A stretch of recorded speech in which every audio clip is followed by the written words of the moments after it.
मेरे प्यारे छात्रों, मैं आप सबों का स्वागत करती हूँ हमारे वीडियो में। छात्रों, पिछले वीडियो में मैंने आप सबों को पत्र लेखन की आवश्यकता और उसके महत्व से परिचित करा चुकी हूँ कि कैसे कागज के माध्यम से समाचारों का आदान प्रदान करना ही पत्र लेखन कहलाता है। छात्रों, मैंने पिछली वीडियो में आप सबों को बताया था कि पत्र लेखन प्राचीन समय से ही प्रचलन में है, फिर चाहे वह औपचारिक हो या अनौपचारिक।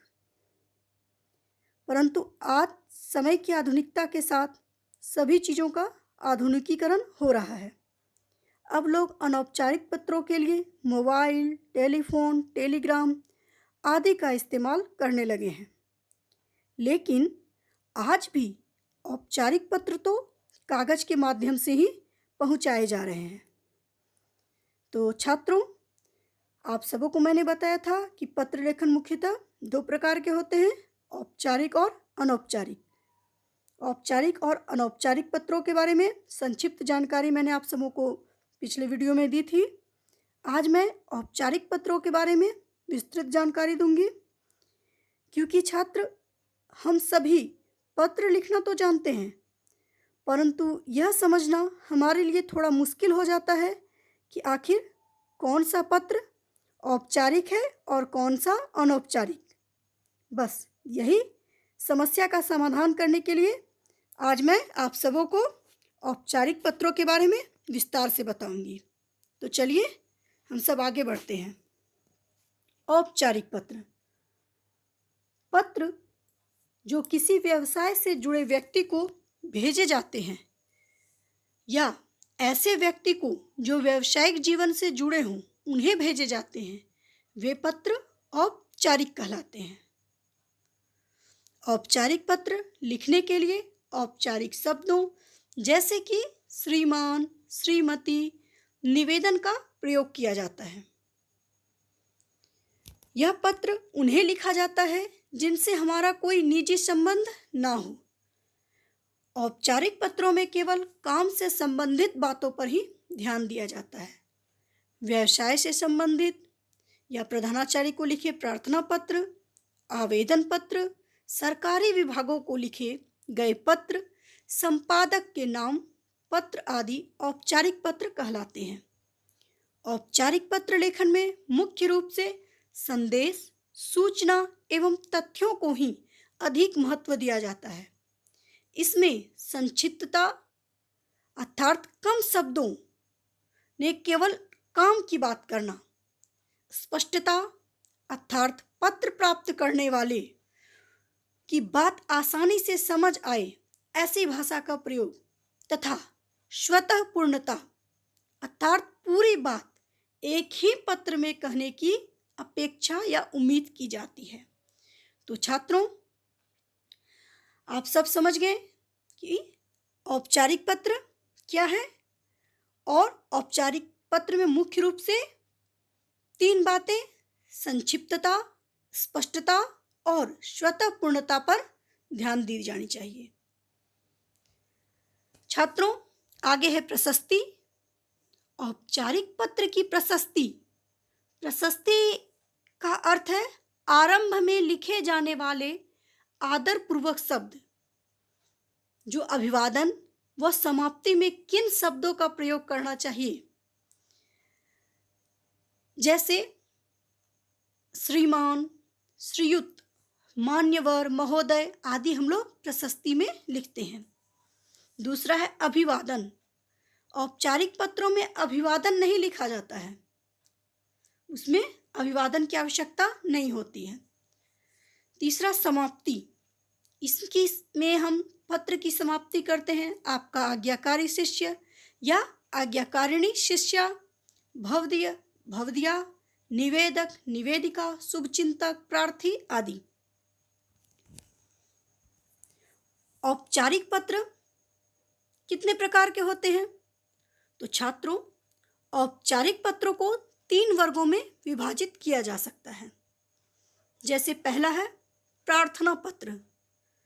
जिन पत्रों में निवेदन अथवा प्रार्थना की जाती है वे प्रार्थना पत्र कहलाते हैं।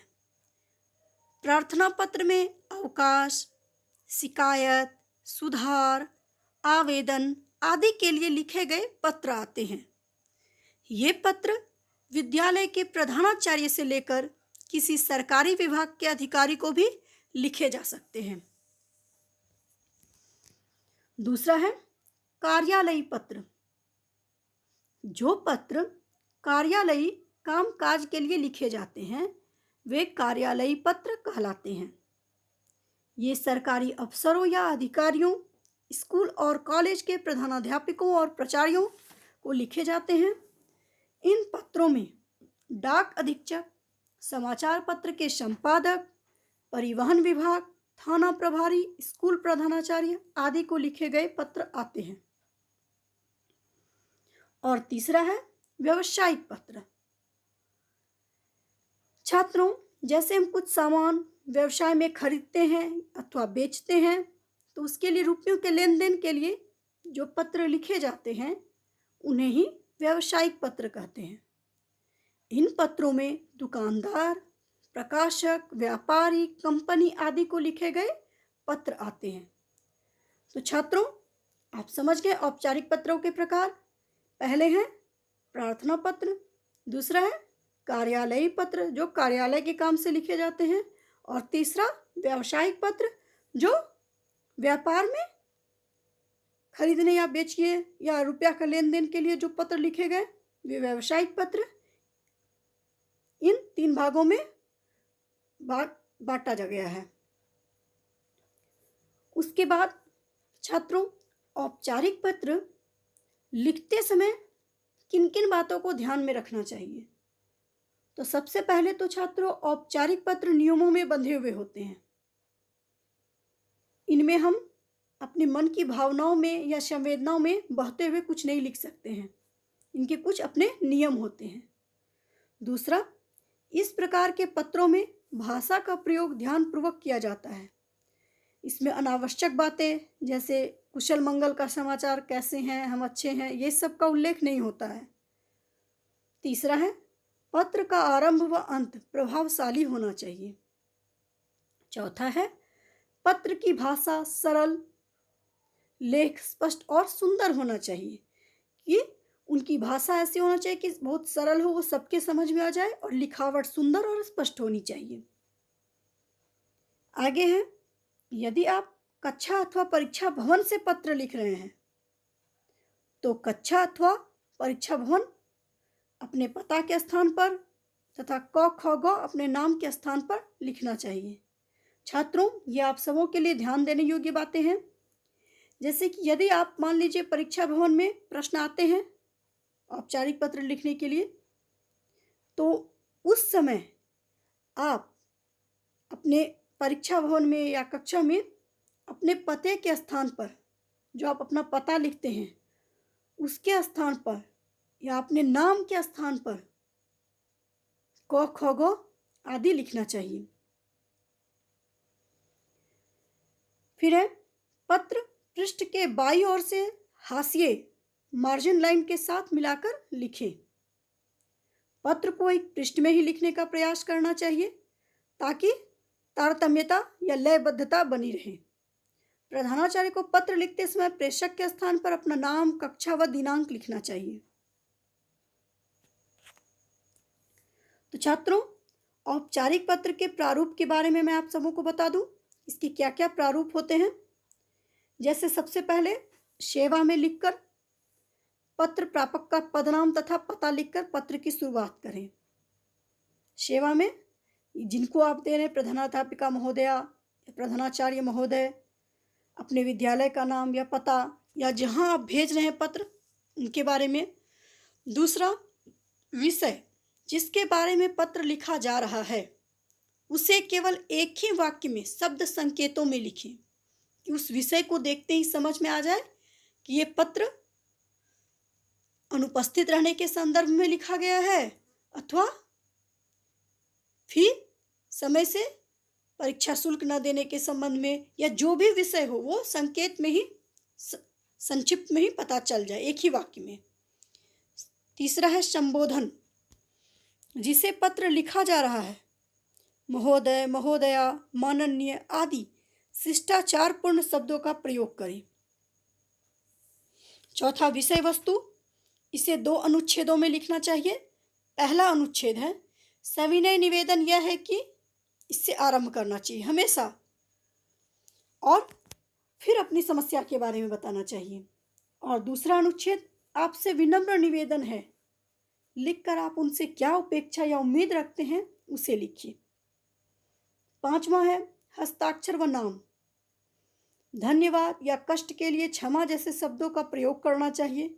और अंत में भवदीय, भवदीया, प्रार्थी लिखकर अपने हस्ताक्षर करें तथा उसके नीचे अपना नाम लिखें, जैसे धन्यवाद, फिर अपना नाम, पता, भवदी, भवदिया आदि लगाकर अपना नाम और हस्ताक्षर कर दें। प्रेषक का पता, शहर का मोहल्ला, इलाका, शहर, पिन कोड आदि स्पष्ट लिखना चाहिए। इसके बाद दिनांक लिखना चाहिए, किस तारीख को आप पत्र लिख रहे हैं। तो छात्रों, औपचारिक पत्र के उदाहरण, जैसे कि यहाँ मैं एक उदाहरण दी हुई हूँ, एक प्रारूप जिसके माध्यम से आपको समझ में आएगा कैसे लिखते हैं। जैसे यहाँ पर मैं दी हूँ प्रधानाचार्य को लिखे गए प्रार्थना पत्र का प्रारूप। तो सबसे पहले आप क्या लिखते हैं, सेवा में प्रधानाचार्य महोदय या महोदया जो भी हैं, विद्यालय का नाम व पता, फिर विषय, किस कारण से आप पत्र लिख रहे हैं, फिर महोदय जी, उसका पहला अनुच्छेद सविनय निवेदन यह है कि, फिर दूसरा अनुच्छेद वो लिख लेंगे, फिर आपका आज्ञाकारी या आपकी आज्ञा कारिणी शिष्य या शिष्या, फिर क ख ग, फिर कक्षा, फिर दिनांक। समझ गया? बिल्कुल। इसके बाद देखिए यहाँ मैं एक पत्र लिखी हूँ, इससे आपको समझने में आसानी होगी। जैसे प्रधानाचार्य को अवकाश के लिए पत्र, तो छात्रों में यहाँ लिखी हूँ, सेवा में श्रीमान प्रधानाचार्य जी, एपेक्स पब्लिक स्कूल मारंग मर्चा, अवकाश के लिए प्रार्थना पत्र। महोदय या महोदया जो भी हो, सविनय निवेदन यह है कि मैं आपके विद्यालय की कक्षा 8वीं का छात्र हूँ। कल शाम से उच्च ज्वर से पीड़ित हूँ। उच्च ज्वर के कारण मैं विद्यालय आने में असमर्थ हूँ। डॉक्टर ने मुझे अगले 5 दिनों तक बिस्तर पर आराम करने की सलाह दी। मैं अगले 5 दिन विद्यालय में अनुपस्थित रहूँगा। कृपया मुझे क्षमा करें और मुझे अगले 5 दिनों का अवकाश प्रदान करें। मैं आजीवन आपका आभारी रहूँगा। धन्यवाद। आपका आज्ञाकारी अमित कुमार, कक्षा 8वीं, क्रमांक 8। यहाँ मैं समझाने के लिए आपको इस ढंग से एक पत्र का उदाहरण प्रस्तुत की हूँ। तो छात्रों, आशा है आप औपचारिक पत्र को समझ चुके होंगे, और अब मैं आपकी पाठ की पुनरावृत्ति के लिए कुछ प्रश्न यहाँ दे रही हूँ, करें और सीखें। जैसे प्रश्न 1 है, आप कक्षा 8 के छात्र हैं, आप फ्रेंच के स्थान पर संस्कृत पढ़ना चाहते हैं, तो विषय परिवर्तन के लिए प्रधानाध्यापिका को पत्र लिखिए। दूसरा प्रश्न है, प्रधानाध्यापिका को पत्र लिखकर सूचित कीजिए कि आज आप विद्यालय देर से क्यों आए और निवेदन कीजिए कि आपको क्षमा करें। और तीसरा है, किसी प्रकाशन के प्रबंधक को शिकायती पत्र लिखिए। तो छात्रों, आप सभी इन प्रश्नों का हल अपनी उत्तर पुस्तिका में अवश्य करेंगे। और आज के लिए इतना ही।